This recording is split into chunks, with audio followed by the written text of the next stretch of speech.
Remember, you came here 10 years ago. I go with you, serious. Okay.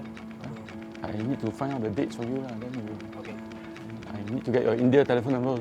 And before you go India, I make some print for you. You bring back. You tell your wife you're a movie star.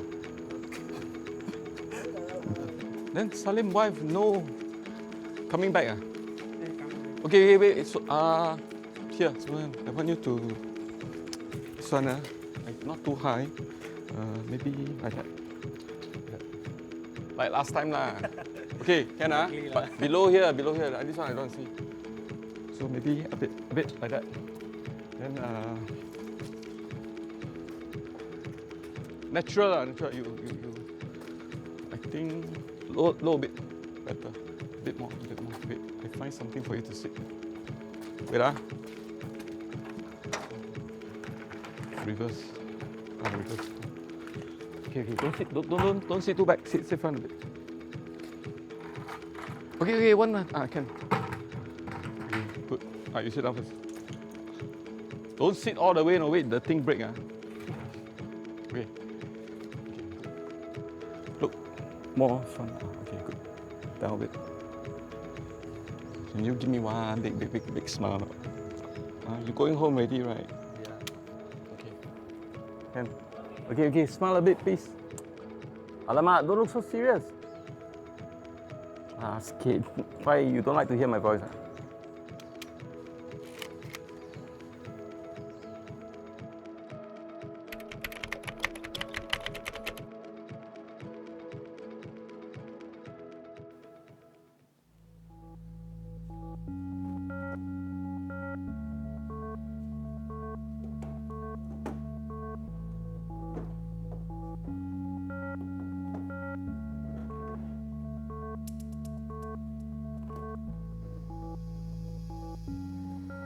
Anyway, this series was shot 3 years ago, right here. Actually, the wall was right here, and we were building a house, this house, and I was not allowed to travel because I had to stay behind to supervise the house, and very frustrating. I mean, a photographer that can't travel. So every day I would come to this work site a few times, and if I come during lunchtime, I will see people sleeping here, and the light was beautiful. And one day I just brought my camera, medium format. I just asked one of the guys, I think Hu Kang, this guy from China. He was probably one of the first person to sit for me. This was the wall, the original wall before it was finished. And this basement was where the foreign workers will rest during their lunchtime, so they usually eat very fast. I think what was more important to them was to sleep. And when I come down, and they will be sleeping, and when I see someone awake, I will ask him to just sit there. I have this idea of a bird, like a little bird, perch, and then sometimes I'll see like Hu Kang. He will look that way, and then there was a frame where he looked this way, and sometimes I think that way. Getting these people to be comfortable with me, being willing to open up themselves to tell me the stories was much more important than how the photograph eventually looked. My photojournalism training also tells me that the setup is wrong, illegal. And therefore, my photography for a very long stage was pure, just to be the fly on the wall, to just be there, to spend hours just waiting, even if it means 3 hours just to make one photograph.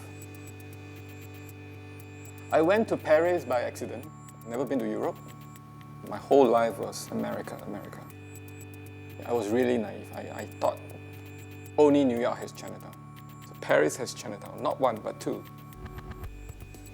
So instead of just holidaying in Paris, taking in the sights, I decided to photograph Chinese immigrants.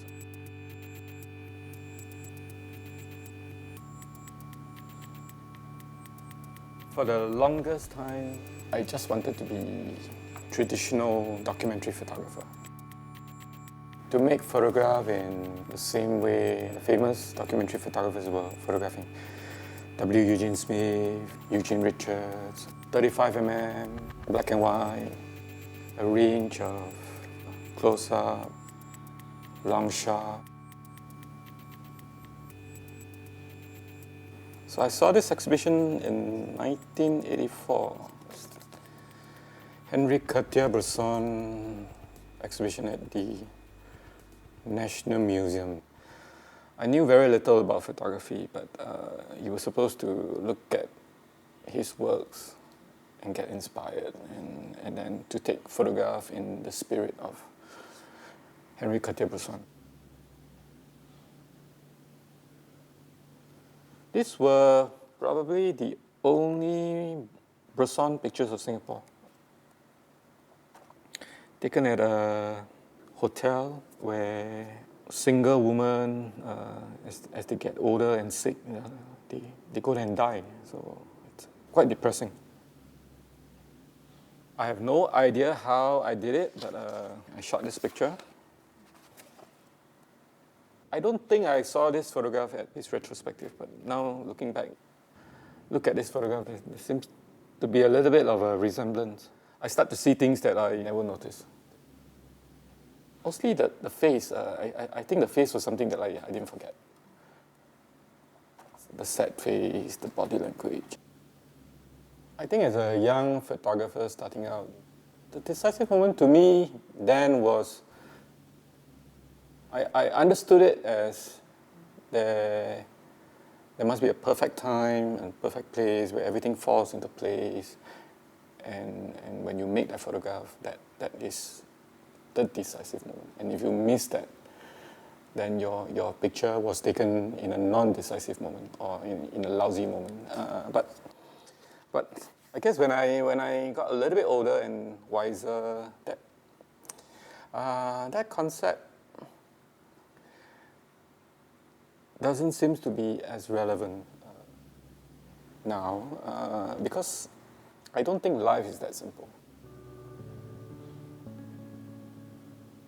Panoramic Singapore was made in a very trying time.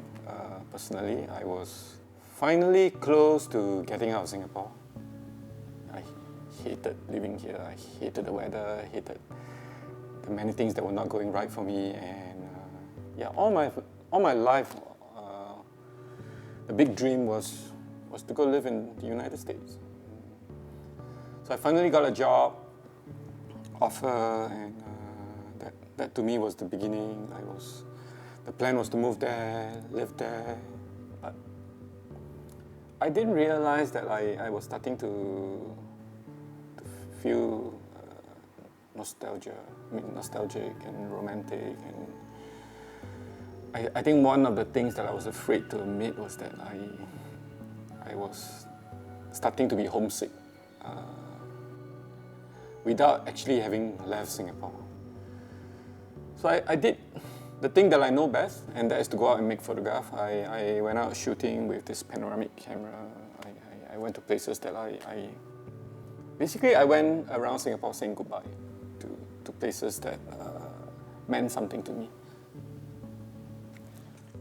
This was one of the originals, taken when I went to pay respect to my father.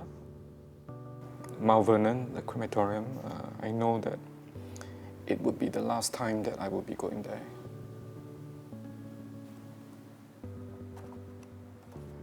Asian Geographic magazine decided that those images were very powerful, and for their National Day in 2001, the National Day special, they decided to reproduce about 10, 20 pages using my work.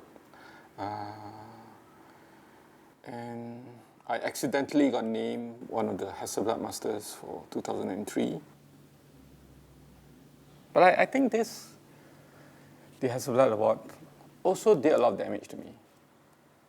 I don't think I'm somebody who takes awards and accolades very well. Instead of motivating me after the initial euphoria, being award-winning actually piled unnecessary pressure on me. Every excursion became an assignment that I better come back with something. You know, I am, after all, the Hasselblad master.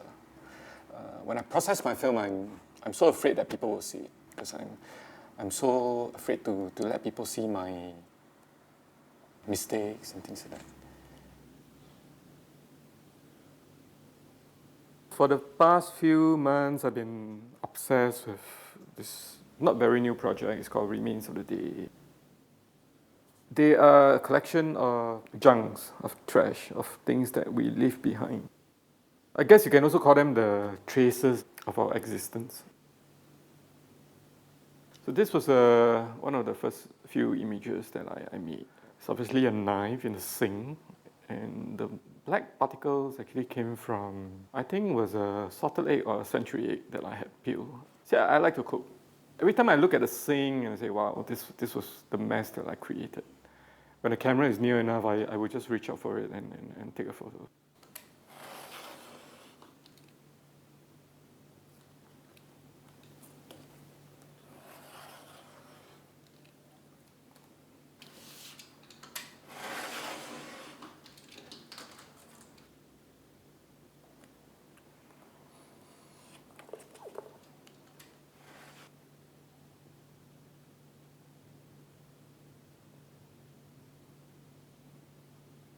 There were many friends that had this impression that I'm probably suffering from depression or something. How do you explain all these dark images, right?